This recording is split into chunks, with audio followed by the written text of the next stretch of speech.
Assalamualaikum warahmatullahi wabarakatuh. Baik Sobat SHC, kita jumpa lagi di dalam permen perbincangan menarik ya. Dimana dalam permen ini selalu saya isi dengan mental ya, mengulas berita aktual. Tapi dalam mental ini saya mencoba menggunakan pendekatan teori yang pernah saya baca di dalam. Baik Sobat, sebelumnya saya sapa dulu pemirsa dimanapun Anda berada. Semoga tetap dalam lindungan Allah dan sehat walafiat. Amin. Ini ada berita yang sangat menarik ya, yang dilansir oleh Kompasiana terkait dengan Partai Nasdem yang gagal dalam melakukan koalisi dengan partai yang lain. Ya, kita langsung baca isi daripada berita tersebut ya.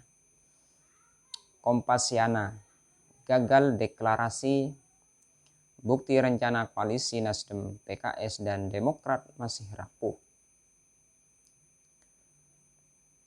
Gagalnya rencana deklarasi koalisi perubahan yang digawangi oleh Partai Nasdem, PKS, dan Demokrat yang seyogyanya akan dilaksanakan tepat pada peringatan Hari Pahlawan Kamis 10 November tahun 2022 kemarin menunjukkan fakta bahwa jalinan rencana koalisi dari 3 partai calon pengusung Anies Baswedan sebagai Capres 2024 ini masih tergolong rapuh.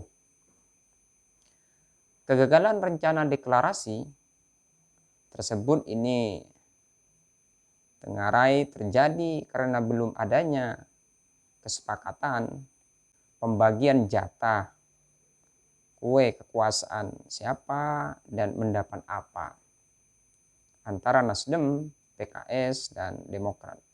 Dari 3 partai tersebut, baru Nasdem yang sudah dalam posisi aman karena telah mengunci terlebih dahulu jatah posisi capres jauh-jauh hari dengan mendeklarasikan Anies Baswedan sebagai capres yang akan diusung pada Pilpres 2024 mendatang.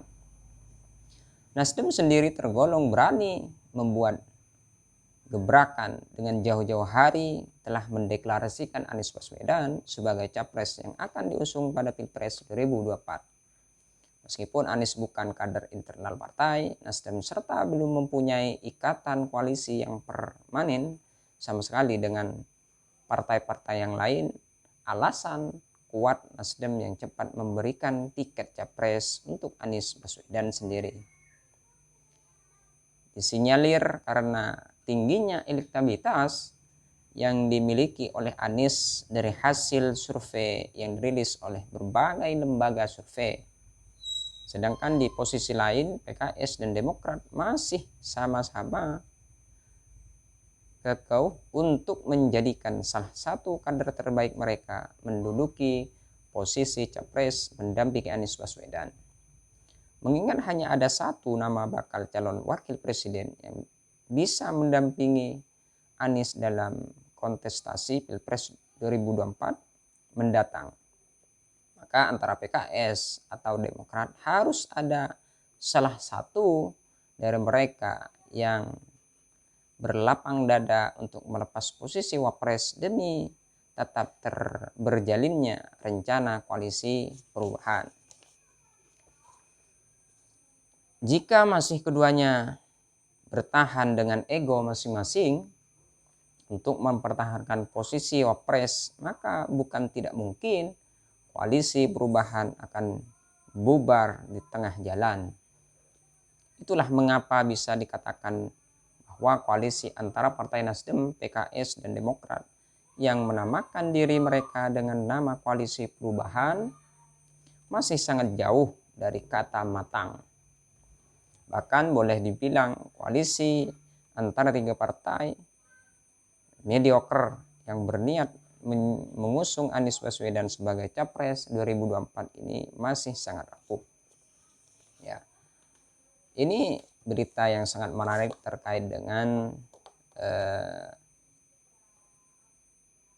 mendeklarasikan ataupun membangun koalisi dengan partai lain, ya, di mana dalam isi berita tersebut bahwa Nasdem dianggap sebagai partai yang gagal melakukan koalisi dengan partai PKS dengan Demokrat, ya. Pada dasarnya ini bukan dianggap sebagai gagal, ya, barangkali masih ada unsur-unsur yang lain yang perlu dipenuhi, ataupun masih ada gonjang-ganjing dalam internal partai itu sendiri, ya. Kita tahu bahwa di dalam berita-berita yang lain meliput itu ada yang dianggap sebagai ini polarisasi dari beberapa elemen, ataupun ini dianggap sebagai kegagalan yang dilakukan oleh partai tersebut. Di dalam koalisi, ya, tentu seorang pimpinan partai harus melihat seberapa besar kekuatan partai itu sendiri, ya. Kemudian partai apa yang bisa digandeng ataupun diajak kerjasama di dalam Pilpres tersebut, ya. Kemudian ideologi seperti apa yang diidamankan, yang cocok dan yang setara dengan ideologinya. Kemudian kekuatan dan kelemahan apa yang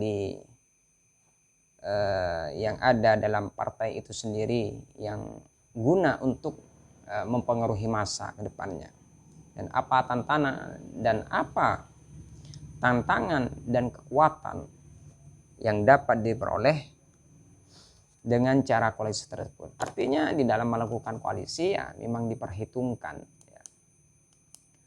Tidak semerta-merta dalam menggunakan ataupun mengajak kerjasama antara partai yang lain itu secara singkat ataupun spontan. Tentu perlu diperhitungkan baik itu dari visi misi, ideologi, keinginan dan tujuan tersebut, seperti apa yang diharapkan oleh partai itu sendiri, kemudian yang diharapkan oleh koalisi maupun oleh rakyat tersebut, ya.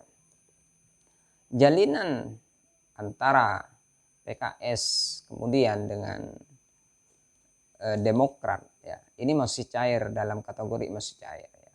Di dalam komunikasi politik itu komunikasi ini dalam keadaan cair, tentu masih ada negosiasi di dalamnya, ya, dimana komunikasi yang dibangun ini untuk kebersamaan dan menyongsong masa depan yang baru, ya. Maka dari itu dalam komunikasi tersebut tentu ada reaksi, di mana reaksi tersebut, ya, barangkali saat ini masih ada gonjang-ganjing di dalam koalisi tersebut. Nah, inilah reaksi saat ini tatkala komunikasi politik ini sedang berjalan saat ini. Maka dari itu saat ini bagian dari reaksi koalisi tersebut yang dimundurkan ataupun ditunda tanggal dan waktu kegiatan koalisi tersebut, ya. Kemudian di dalam kerjasama tersebut tentu ada transaksi, di mana transaksi ini mereka akan membicarakan terkait dengan apa yang dilakukan, kemudian mendapat apa di dalam kegiatan koalisi tersebut. Hal ini juga diperhitungkan di dalam kegiatan koalisi. Tentu saat ini antara Demokrat dengan PKS ini dalam kondisi tidak aman.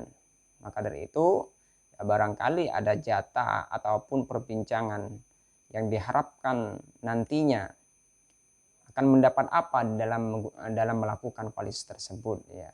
Ada juga yang diberitakan yang diberitakan oleh para wartawan itu, ada yang dikatakan bahwa Partai Demokrat dengan PKS ini saat ini ada yang mengisukan bahwa dari Partai Demokrat akan mengusung sebagai cawapres, kemudian dari PKS ada juga yang diusung cawapres. Tentu antara dua partai ini kalau masih saja tidak melapangkan dadanya ataupun saling bersaing egonya, tentu ini akan menimbulkan sebuah kerapuan, menimbulkan sebuah disintegrasi antara niat dan tujuan koalisi tersebut ya. Tentu kita sebagai masyarakat menanti dan menunggu keputusan yang valid dan finish nantinya. Apakah koalisi ini akan berjalan dengan apa yang diharapkan oleh masyarakat ataukah sebaliknya? Tentu di dalam kehidupan politik itu bisa saja terjadi. Tiga partai ini bisa nanti menjadi musuh, bisa jadi menjadi teman. Karena di dalam perpolitikan ini apa yang tidak terjadi itu akan terjadi dengan keadaan dan lingkungan yang saat ini marak ya, di mana isu dari beberapa media, kemudian isu lingkungan, kemudian isu global. Hal inilah yang akan memicu pada sektor-sektor yang saat ini dikendalikan oleh orang-orang tertentu. Maka dari itu cairnya daripada komunikasi ini kalau berlarut-larut tentu ada permainan di balik layar. Maka dari itu kita sebagai masyarakat akan menanti keputusan yang diputuskan nantinya, apakah terjadi koalisi ataukah sebaliknya. Baik sobat, mungkin sampai di sini pengulasan dari saya ya. Kurang lebihnya saya mohon maaf. Assalamualaikum warahmatullahi wabarakatuh. Jangan lupa untuk selalu subscribe, like, comment, and share.